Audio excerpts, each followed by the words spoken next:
அண்ணாவரையும் புரட்சித் தலைவர் எம்ஜிஆர் அவர்களையும் இது தமிழ்நாடோட சொத்து புகழ்ந்து பேசுகிறார்.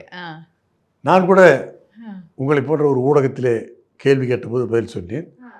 அப்படி தமிழகத்தினுடைய சொத்து இவர்களை நாங்கள் பின்பற்றுகிறோம், மதிக்கிறோம், போற்றுகிறோம் என்று சொன்னால் தாவேக்காவை ஆரம்பிக்கிற போது இதே விஜய் அவர்கள் தன்னுடைய கொள்கை தலைவர்களாக 5 பேரை சொன்னார். உங்களுக்கே தெரியும். அன்றைக்கு ஏன் பேரறிஞர் அண்ணா அவர்களையோ புரட்சித் தலைவர் எம்ஜிஆர் அவர்களையோ இவர் சொல்லவில்லை? அவருடைய அந்த 5 கொள்கை தலைவருடைய படத்தோடு இவர்கள் படத்தை ஏன் வைக்கவில்லை? இது என்னுடைய கேள்வி. ஆக இப்பொழுது நீங்கள் சொன்னதைப் போல, அதாவது அதிமுக கட்சி களத்திலேயே இல்லை என்று சொல்லி எங்களுடைய தொண்டர்களை களவாடுவதற்காக அப்படி ஏதாவது அவர் திட்டம் போட்டால் நிச்சயமாக அது நடக்காது, ஏமாந்து விடுவார்.